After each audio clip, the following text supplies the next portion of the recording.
மாணவர்களே, இந்த நாளில் இன்றைய கால சபையின் நிலை எப்படி இருக்கிறது என்னும் தலைப்பில் சில காரியங்களை போதனையாகவும் செய்தியாகவும் கேட்டு கற்றுக்கொண்டு இன்றைய சபைகளின் நிலவரங்களின்படி நாம் எங்கே எப்படி இருக்கிறோம் என்பதை புரிந்து கொண்டு தற்பரிசோதனை செய்தவர்களாய் நம்முடைய ஆவிக்குரிய வாழ்க்கையிலே ஒரு உயர்ந்த இடத்திலே முன்னேற்றத்தை கண்டு வாழ நாம் அழைக்கப்படுகிறோம்.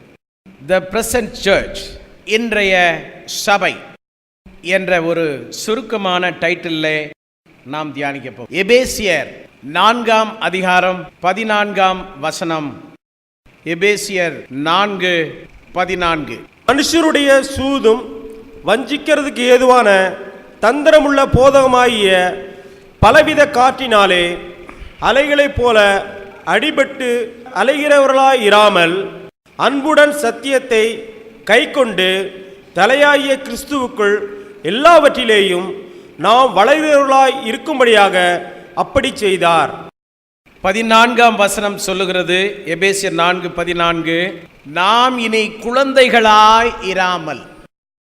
இன்றைய சபைகளிலே ரட்சிக்கப்பட்டு ஆண்டுகள் 10 கடந்து 20 கடந்து 30 கடந்தாலும் இன்னும் குழந்தைகளாகவே இருக்கிற ஒரு கூட்ட மக்களை நாம் காண முடியும்.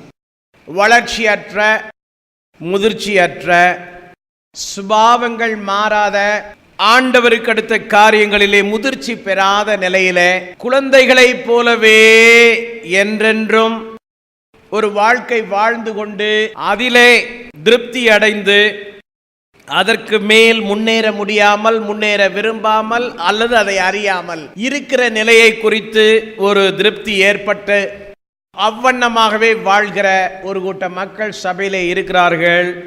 These people are called baby Christians. இவர்கள் குழந்தை கிறிஸ்தவர்கள் என்று அழைக்கப்படுகிறார்கள். அநேகர் குழந்தை கிறிஸ்தவர்களாக இருக்கிறார்கள். ஆகையால் எபேசு சபைக்கு பவுல் எழுதும்போது நாம் இனி குழந்தைகளாய் இராமல் என்று இண்டிகேட் பண்ணுகிறார், சுட்டி காட்டுகிறார். அருமையான தேவனுடைய பிள்ளைகளே, ரட்சிக்கப்பட்ட மக்கள் குழந்தைத்தனமான கிறிஸ்தவத்திலேயே இருக்க முடியாது, இருக்கக்கூடாது. நாம் வளர வேண்டும். நம்முடைய பிள்ளைகளை நாம் அறிவோம், அவர்கள் வளருகிறார்கள்.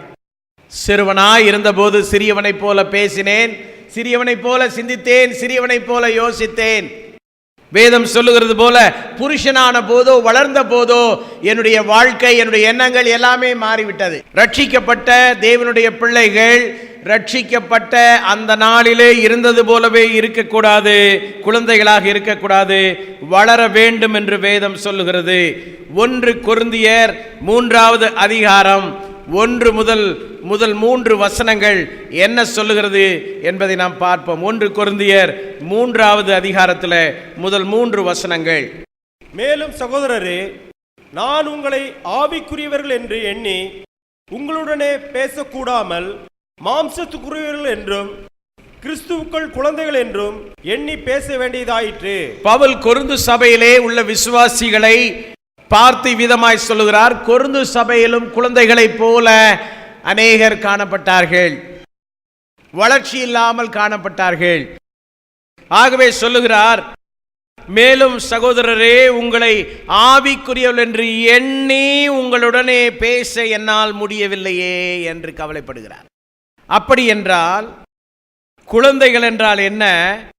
ஆவிக்குரிய காரியங்களை அறிந்து வளராமல் இயேசுவை அறிந்து கொண்டு மாம்ச பிரகாரமாகவே வாழ்கிறவர்கள் குழந்தைகள்.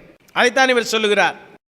உங்களுடனே பேச நான் விரும்புகிறேன், ஆனால் உங்களை ஆவிக்குரியவர்களாக பாவித்து, உங்கள் வருஷத்தை பார்த்தால் ஆவிக்குரியவர்கள் என்று கணிக்க தோன்றுகிறது.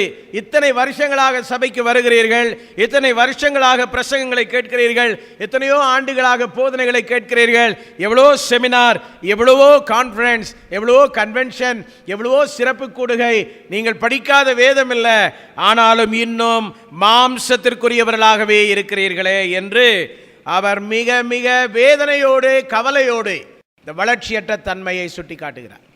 ஆகையால் உங்களோடு பேசும்போது விசுவாசிகளிடத்திலே பேசுகிறது போல, வளர்ந்தவர்களிடத்திலே பேசுகிறது போல, முதிர்ச்சி அடைந்தவர்களிடத்திலே பேசுகிறது போல ஒரு அத்தாரிட்டேட்டிவா பேச முடியல.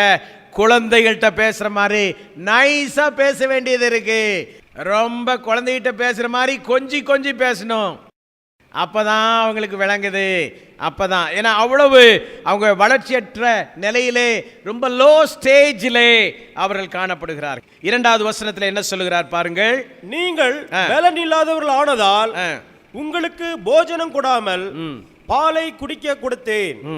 இன்னமும் நீங்கள் மாம்சத்துக்குரியவர்களாய் இருக்கிறபடியால் இப்பொழுதும் உங்களுக்கு பலன் இல்லை.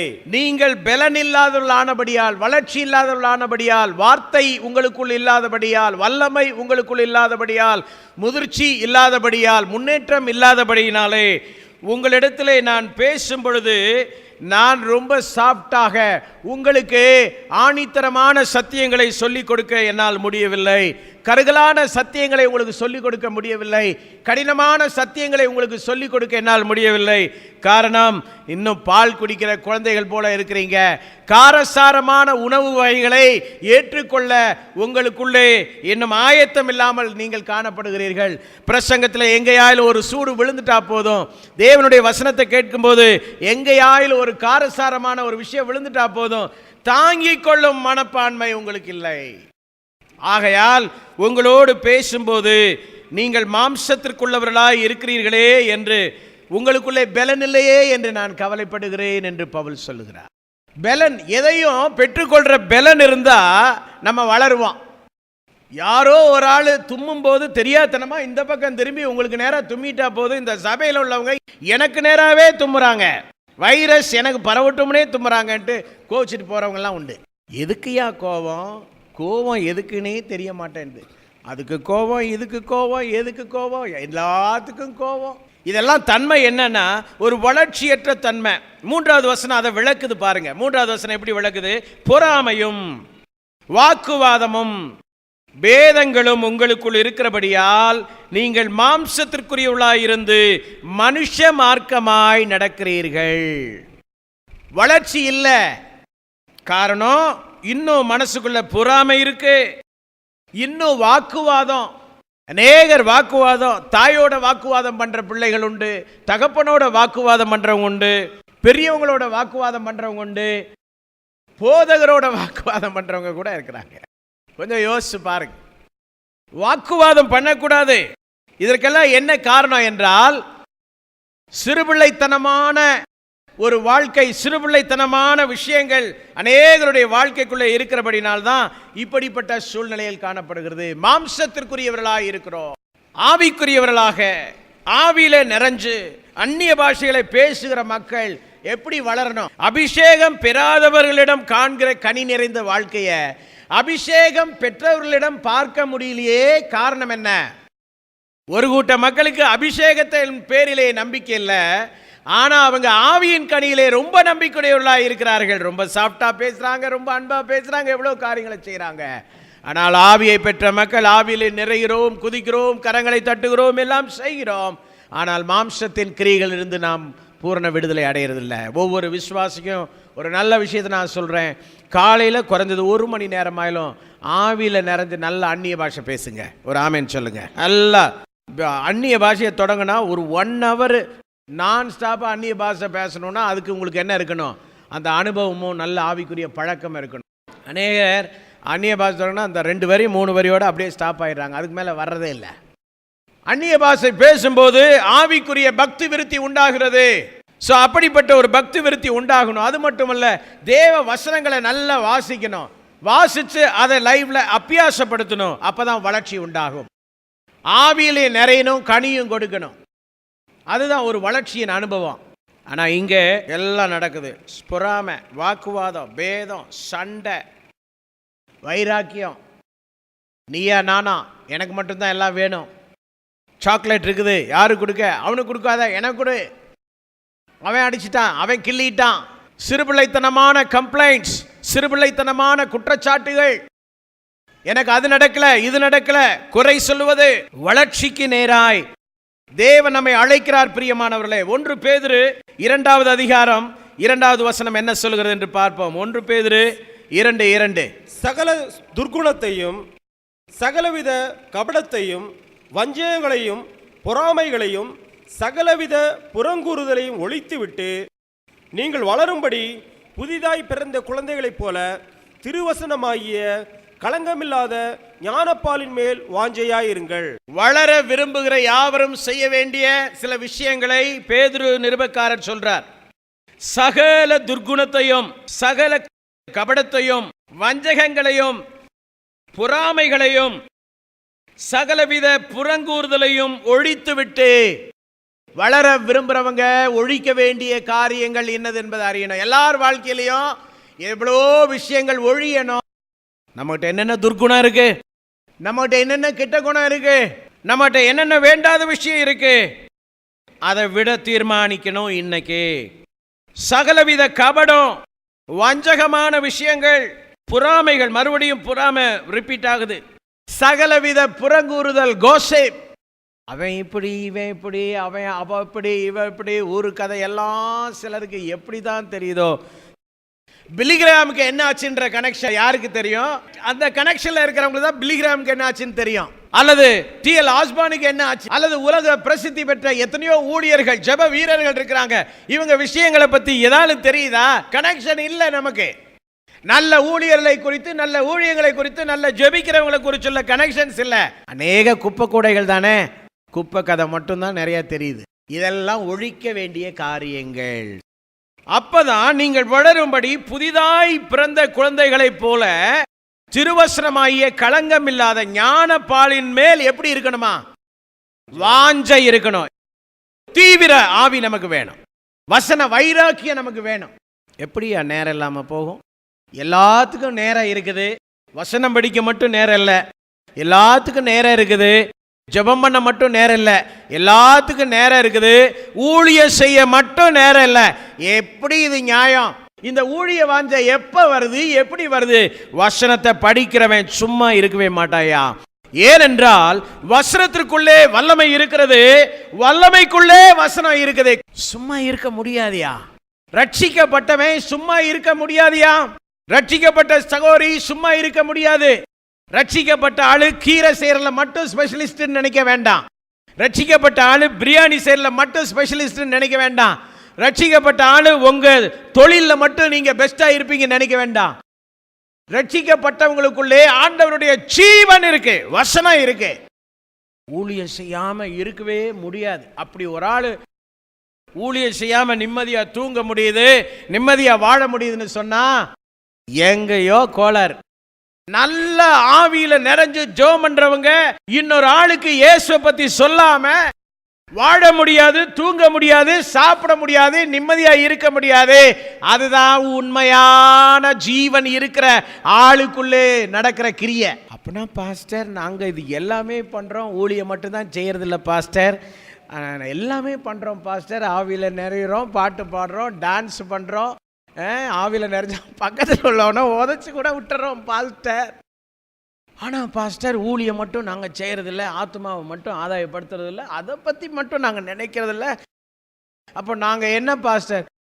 நீங்கள் மாம்சத்திற்குரிய குழந்தைகளாகவே இருக்கிறீர்கள். நீங்கள் விட வேண்டியதை விட்டு ஆவிக்குரியவர்களாய் வளர வாஞ்சிக்கணும். வசன வாஞ்ச வேணும். ஞானப்பாலின் மேலே எப்படி இருக்கணுமா? வாஞ்சையா இருக்கணும். குழந்தை என்ன செய்யும்? எப்ப பார்த்தாலும் முனைகிட்டே இருக்கும். இஸ்ரவேல் ஜனங்கள் குழந்தைகளை போல இருந்ததுனால அடிக்கடி முறுமுறுத்தார்கள். எதுக்கெடுத்தாலும் முறுமுறுக்கிற ஒரு கூட்டம் இருக்குது. என்ன செய்தாலும் முறுமுறுக்கிற கூட்டம். சபை உனக்காக என்ன செய்து? ஏதாவது ஒரு முறுமுறுப்பு. வேதம் என்ன சொல்லுகிறது? என்னாகம புஸ்தகம் 11வது அதிகாரம் 1வது வசனம் என்ன சொல்லுகிறது பாருங்கள். ஜனங்கள் முறையிட்டு கொண்டிருந்தார்கள், அது கர்த்தருடைய செவிகளில் பொல்லாப்பாய் இருந்தது. கர்த்தர் அதை கேட்டபோது அவருடைய கோபம் மூண்டது. கர்த்தருடைய அக்கினி அவர்களுக்குள்ளே பற்றி எரிந்து பாளையத்தின் கடைசியில் இருந்த சிலரை பட்சித்தது. ஜனங்கள் முறையிட்டு கொண்டிருந்தார்கள், மர்மரிங் அகைன்ஸ்ட் காட். அது கர்த்தருடைய செவிகளில் பொல்லாப்பாய் இருந்தது. சின்ன குழந்தைகளை பாரி முறுமுறுக்கிறது, எரிச்சல் அடையிறது, கோபம் அடையிறது, எதுக்கெடுத்தாலும் கோபமா இருக்கிறது.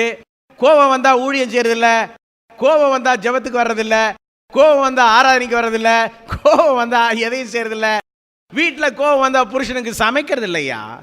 எத்தனை குடும்பத்தில் புருஷன் வீட்டில் பரோட்டா வாங்க வந்து நிற்கிறாருன்னா நல்ல காரணம் அப்படின்னு எப்போதும் எடுத்துக்க முடியாது. மனைவி வீட்டில் ஸ்ட்ரைக் பண்ணா புருஷன் பரோட்டா கடைக்கு போறாரு. எல்லாருக்கும் வேற வழி. முறுமுறுப்பு அது கர்த்தருடைய செவிகளிலே பொல்லாப்பா இருந்தது. சகோதரனே சகோதரியே, வளருகிற ஆளுக்கு முறுமுறுப்பு இல்லை, இனி வளராம இருக்கிற வர முறுமுறுப்பு தான். அவருடைய கோபம் அதனாலே மூண்டது. கர்த்தருடைய அக்கினி அவர்களுக்குள்ளே பற்றி எரிந்தது. பாளையத்தின் கடைசியிலிருந்து சிலரை பட்சித்து போட்டது. வளர்ச்சி இல்லாம தொடர்ந்து காலமெல்லாம் வாழ்ந்து ஒரு அழிவை நோக்கி போய்விடக்கூடாது என்ற எச்சரிப்பின் சத்தத்தை நாம் இங்கே பார்க்கிறோம்.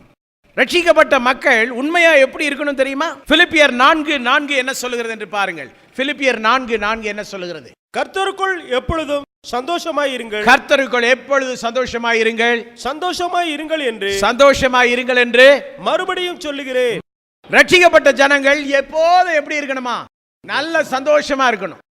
ரட்சிக்கப்பட்ட ஜனங்கள் ரொம்ப மகிழ்ச்சியா இருக்கு. ரட்சிக்கப்பட்டுட்டேன், ஆண்டவர் என்னை ரட்சித்தார், முற்று என்னை மாற்றினார், பாவத்திலிருந்து தூக்கினார், கர்த்தர் எனக்கு எல்லாவற்றுக்கும் போதுமானவராக இருக்கிறார் என்று சொல்லிட்டு முகத்தை பார்த்தா எப்ப பார்த்தாலும் 7 மணி மாதிரி உருன்னு வச்சுட்டு இருந்தா எப்படி? சிலருடைய முகம் எல்லாம் பாருங்க, பார்க்கவே பயமா இருக்கியா, சிரிச்ச முகமா இருக்கு. ரட்சிக்கப்பட்ட தேவனுடைய பிள்ளையே, முகத்தை எப்போதும் தூக்கணான் குருவி கூட மாதிரி தொங்கிக்கிட்டே இருக்க விடாத. எல்லா விஷயத்திலும் சந்தோஷமா இருங்க. நம்ம சந்தோஷத்துக்கு என்ன காரணம்? So there are lot of promises for us. நமக்காக ஆண்டவர் நிறைய வாக்குத்தத்தங்களை கொடுத்திருக்கிறார். ஆகையால் இவ்வளவு வாக்குத்தத்தம் இருக்கும்போது ஏன் தனிமை உணர்வு, ஏன் கவலை, ஏன் சோகம்? பிலிப்பியர் 4:11 என்ன சொல்லுகிறது என்று பாருங்கள். என் குறைச்சலினால் நான் இப்படி சொல்லுகிறதில்லை. என் குறைச்சலினால் நான் இப்படி சொல்லுகிறதில்லை. ஏனெனில் நான் எந்த நிலைமையில் இருந்தாலும் மனரம்யமாய் இருக்க கற்றுக்கொண்டே. அநேகருக்கு மனரம்யம் இல்ல. முகம் தொங்கி போனதுக்கு காரணம் என்னன்னா, அநேகருக்கு மனரம்யம் இல்ல. என்ன கிடைச்சாலும் திருப்தி இல்ல, எவ்வளவு சம்பாதிச்சாலும் திருப்தி இல்ல, என்ன நிறைவை தந்தாலும் திருப்தி இல்ல. எனக்கு அன்பான சகோதரனே சகோதரியே, வளருகிறவன் எல்லாத்திலும் மனரம்யமா இருப்பான். ஹல்லேலூயா. மாம்ச பிரகாரமாய் வளராமல் குழந்தைகளாக இருப்பவர்களுக்கு வாழ்க்கையில எந்த விதமான சந்தோஷம் இல்லையா, திருப்தி இல்லையா, குறை இல்ல. ரட்சிக்கப்பட்டவனுக்கு ரட்சிப்பு, ரட்சிக்கப்பட்டவனுக்கு ஆண்டவருடைய ஆசீர்வாதம், ரட்சிக்கப்பட்டவனுக்கு ஆண்டவருடைய வாக்குத்தத்தம், இவைகள் தான் நம்பிக்கை கொடுக்குது. இப்படி அநேக விஷயங்கள் அதற்குள்ள வருது. மனரம்யம் உங்களிலே அநேகருக்கு மனரம்யமே இல்லை. காரணம், இன்னும் மாம்சத்திற்குரியவர்களாக, திருப்தியற்றவர்களாக, வளர்ச்சியற்றவர்களாக, குழந்தைகளாக நீங்கள் இருக்கிறீர்களோ என்று யோசித்து பாருங்கள். 2 தீமோத்தேயு 2:3 என்ன சொல்லுகிறது? நீயும் இயேசு கிறிஸ்துவுக்கு நல்ல போர்ச்சேவனாய் தீங்கு அனுபவி. மறுபடியும் ஒரு தடவை தெளிவா. நீயும் இயேசு கிறிஸ்துவுக்கு நல்ல போர்ச்சேவகனாய் தீங்கு அனுபவி. ஆமா, ஒரு இளம் சீஷனாகிய தீமோத்தேயுக்கு விதமாய் பவுல் சொல்லுகிறார், நீயும் இயேசு கிறிஸ்துவுக்கு நல்ல போர் சேவகனை போல என்ன செய்ய, தீங்கு அனுபவின்னு சொல்றார். காரணம் என்னன்னா, நீ குழந்தையா இருக்க கூடாது, ஒரு சோல்ஜர் மாதிரி நீ நிக்கணும்னு சொல்றாரு. இந்த சபையில உள்ள ஒவ்வொரு விசுவாசிகளும் குழந்தையாகவே இராதபடிக்கு குழந்தைத்தனத்தை எல்லாம் விட்டு ஒரு சோல்ஜர் மாதிரி, ஒரு போர் சேவகனை போல, எந்த கஷ்டம் வந்தாலும், எந்த தீங்கு வந்தாலும், எந்த சோதனை வந்தாலும், எந்த ட்ரையல்ஸை மீட் பண்ண வேண்டியது வந்தாலும் அதை ஃபேஸ் பண்றதுக்கு ரெடியா இருக்கணும். குழந்தைத்தனத்தை விட்டு வெளியில வந்தாதான் அது வரும். ஒரு யுத்த வீரனுக்குள்ள ஆவி நமக்கு வேணும். ஒரு யுத்த வீரனுக்குள்ள பயிற்சி நமக்கு வேணும். ஒரு யுத்த வீரனுக்கு இருக்கக்கூடிய தைரியம் நமக்கு வேணும். ஒரு யுத்த வீரனுக்கு இருக்கக்கூடிய பலம் நமக்கு வேணும், ஒரு யுத்த வீரனை போல. ஆனா இன்றைய சபை இருக்கிறதுலயே எந்த பாட்டை ரொம்ப ரசிக்கிறாங்க தெரியுமா? ஒரு போதும் கைவிடார், ஒரு நாளும் விலகிடார், ஒரு தாய். இப்படி பாடிதான் நம்ம இன்னும் அழுதுகிட்டே இருக்கு. நமக்கு இன்னும் ஆற்றணும், தேற்றணும். ஒரு சோல்ஜர் மாதிரி, யாருக்காயிலும் ஒரு சோல்ஜர் நின்னு பாடுற மாதிரி ஒரு பாட்டு யாருக்காயிலும் ஞாபகம் வந்தா சொல்லுங்களேன் பாப்போம். ஒரு ராணுவ வீரன் பாடுற மாதிரி சபை இன்னைக்கு என்னென்ன பாட்டு பாடுது சொல்லுங்க. ஒரு வீரனாய், வீறு கொண்டெழும்பிடுவீர் வீரரே, மாறு கொண்டு மன்னர் முன்னே செல்கிறார். பாடுங்க. சீறி எழும் சிங்கங்கள் நாம் அல்லவோ, மீறும் எதிரி சதிகளுக்கு மிரளவா. யுத்த சிங்கமே, ஹல்லேலூயா, யுத்த சிங்கமே, யெகோவா நிசி, யெகோவா நிசியை ஏற்றி பாடுவோம், எங்கள் கோடி வெற்றி கோடியே. இது யார் பாடுற பாட்டு? சிப்பாய்கள் பாடுற பாட்டியா? ஆனா நம்ம இந்த பாட்டை 5 வருஷத்துக்கு ஒரு தடவை பாடுறனாலே ஆச்சரியமா போச்சு. காரணம் என்ன? இன்னும் நமக்கு ஒரு தாய் தொடங்கிறதுக்கு முன்னாடியே கண்ணில் கண்ணீரா ஊத்துதுயா. ஏன்னா எப்போதும் நமக்கு இந்த லெவல்ல தான் இருக்கிறோம், கீழேயே இருக்கிறோம். சிப்பாய்களுக்கு அன்பு இல்லையா? சிப்பாய்களுக்கு பாசம் இல்லையா? சிப்பாய்களுக்கு குடும்பத்தை குறித்து அக்கறை இல்லையா? சிப்பாய்களுக்கு உணர்வுகள் இல்லையா? சிப்பாய்களுக்கு போர் வீரர்களுக்கு இந்த தன்மை எல்லாம் மழுங்கி போச்சுன்னு நினைக்கிறீர்களா? எல்லாம் அவங்களுக்கு இருக்கு. அப்படி இருந்தாலும் அவர்கள் தேசத்துக்காக போரிடுவதில் அவர்கள் தங்களை அர்ப்பணித்திருக்கிறார்கள். ஆண்டவராலே ரட்சிக்கப்பட்ட ஜனம் 1000 உணர்வுகள் இருந்தாலும், அதனாலதான் ஒரு சீஷனா ஒருத்தன் பின்பற்றி வர விரும்பினா அவன் முதல்ல எதை விடணும், எதை பின்பற்றணும்னு ஆண்டவர் தெளிவா சொல்லி கொடுத்தாரு. வளரும்படியான அழைப்பு. இரண்டாவது, ஜஸ்ட் பிலீவர்ஸ். அது அப்படிதான் சொல்றேன். சும்மா விசுவாசிகளாக கொஞ்சம் பேர் இருக்கலாம், சும்மா விசுவாசிகளாக. ஏன் ஜஸ்ட் பிலீவர்ஸ்? அப்போஸ்தலர் 19:2. விசுவாசிகளான போது பரிசுத்த ஆவியை பெற்றீர்களா என்று கேட்டான். அதற்கு அவர்கள் பரிசுத்த ஆவி உண்டென்பதை நாங்கள் கேள்விப்படவே இல்லை என்றார்கள். நீங்கள் விசுவாசிகள் ஆனபோது பரிசுத்த ஆவியை பெற்றீர்களா என்று கேட்டான். அதற்கு அவர்கள் பரிசுத்த ஆவி உண்டு என்பதை நாங்கள் கேள்விப்படவே இல்லை என்றார்கள். இங்கே இவர்கள் விசுவாசிகள் என்று கருதப்பட்டார்கள், விசுவாசிகள் என்று அழைக்கப்பட்டார்கள். ஆனால் இவர்களுக்கு பரிசுத்த ஆவியை பற்றி தெரியல, நிறைய உபதேசம் தெரியல, அநேக சத்தியங்கள் தெரியல, அநேக விஷயங்கள் தெரியல, அநேக ஆவிக்குரிய காரியங்கள் தெரியாதவர்களாக சும்மா ஒரு பிலீவர் அப்படின்ற லெவல்ல ஒரு மாதிரி வாழ்ந்துட்டு இருந்தாங்க. நீங்க விசுவாசிகள் ஆயிட்டீங்கன்னா, ஆமா சார், ஜஸ்ட் பிலீவர்ஸ். பரிசுத்த ஆவி பெற்றீங்களா? தெரியலையே சார். அபிஷேகம் பெற்றீங்களா? தெரியலையே சார். அந்நிய பாஷை பெற்றுக்கொண்டீங்களா? தெரியலையே சார். ஆழமான அனுபவங்கள் இருக்கா? தெரியலையே சார். ஆண்டவரோட நெருங்கி நடக்கிறீங்களா? அது அப்படின்னா என்ன சார்? சில ஆள்கிட்ட ரட்சிக்கப்பட்டீங்களான்னு கேட்டாலே அப்படின்னா என்ன சார் அப்படின்றான். ஒரு விசுவாசி அப்படின்ற நிலையில தான் நாம் இருக்கிறோமே ஒழிய அஸ்திபார உபதேசங்களை படிக்கிறது இல்ல, வேதாகமத்தினுடைய வளருவதற்கு ஏற்ற அனுபவங்களை நம்ம பெறல. ஆனா ரொம்ப காலம் சர்ச்சில் நமக்கு அனுபவம் இருக்கு, ரொம்ப வருஷமா சர்ச்சோட நமக்கு தொடர்பு இருக்கு. நான் உங்களுக்கு ஒரு காரியம் சொல்றேன்.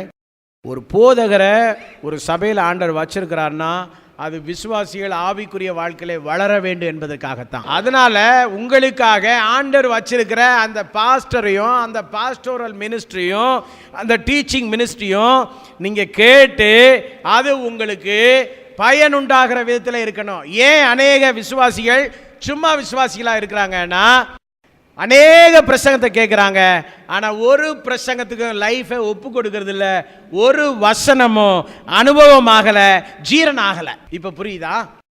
இதுக்கு யார் யாரோ காரணம்னு சொல்றீங்களா? ஆவிக்குரிய வாழ்க்கையில் வயிற்று கோளாறு உங்களுக்கு இருக்கா?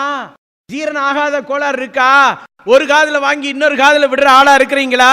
வசனத்துக்கு ரெஸ்பெக்ட் கொடுக்க முடியலையா? வசனத்தை ஏற்றுக்கொள்ள முடியலையா? வசனம் நல்லா தெரியும், ஆனா அதை அப்படியே அக்செப்ட் பண்றது இல்ல.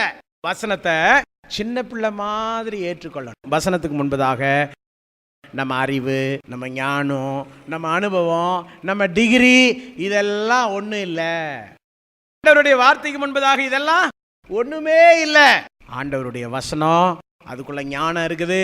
ஆண்டவருடைய வசனம் நம்மை வாழ வைக்கும். ஆண்டவருடைய வசனம் வலதுபுறம் இடதுபுறம் சாயாம நம்ம காத்துக்கொள்ளும். அவ்விதமாக நாம் ஏற்றுக்கொள்ளும் போதுதான் சும்மா விசுவாசிகளாய் இல்ல, விசுவாசிக்கிற விசுவாசிகளாய் மாறுவோம். ஒரு அம்மாவுக்கு பேர் என்னம்மா? கருத்தம்மா. அந்த அம்மா எப்படி இருக்கணும்? கருப்பா இருக்கணும். ஆனா அந்த அம்மா அழகா இருக்கு. ஆனால் பேர் மட்டும் எப்படி இருக்கு? கருத்தம்மா. ஸோ பேருக்கும் அவங்க சரீர உடல் அமைப்புக்கு என்ன இல்லை, சம்பந்தமே கிடையாது. கேரளாவிலே ஒரு இடத்துல நான் பிரசங்கம் பண்ணேன். அந்த இடத்து பேர் என்னன்னு கேட்டேன். நாயரங்காடி. நாங்கள் நாயர்கள் அதிகமாய் வசிக்கிற அங்காடி, அதனால நாயரங்காடி. நான் கேட்டேன், நாயர்ஸ் இங்கே இருக்கிறாங்களான்னு. மருந்துக்கு கூட ஒரு நாயரும் இல்லைங்க. சார், நாயரே இல்லாத நாயர் அங்காடி. அப்புறம் இன்னொரு இடத்துல கூட்டத்தை கூட்டிகிட்டு போனாங்க. இந்த ஏரியா பேர் என்னன்னு கேட்டேன். டீசன்ட் முக்குனாங்க. நான் பார்த்தேன், ஒரு டீசென்ட் அங்கே இல்லை. டீசென்ட்டே இல்லாத டீசென்ட் முக்கு, நாயரே இல்லாத நாயர் அங்காடி, விசுவாசமே இல்லாத விசுவாசி, வளர்ச்சியே இல்லாத விசுவாசி. ஆனா பேர் என்ன? நான் ஒரு விசுவாசி. எனக்கு அன்பான சகோதர சகோதரிகளே, சும்மா விசுவாசியா இருக்க வேண்டாம். சத்தியத்தை அறிவீர்கள், சத்தியம் உங்களை என்ன செய்யும்? விடுதலையாக்கு. ஏன் அநேக காரியத்தில் விடுதலை இல்லைன்னா, உபதேசம் தெரியல, சத்தியம் தெரியல. விசுவாசியில் ஆனபோது பரிசுத்த ஆவியை பற்றியில கேள்விப்படவே இல்லையே. அடே, வருஷம் பூரா பிரசங்கம் நடக்குது, வருஷம் பூரா போதனை நடக்குது, நீ என்ன யோசிச்சுட்டு இருந்த? அதுவா, நான் சர்ச்சில் உட்காந்து வேற ஒரு யோசனையில் இருந்தேன்.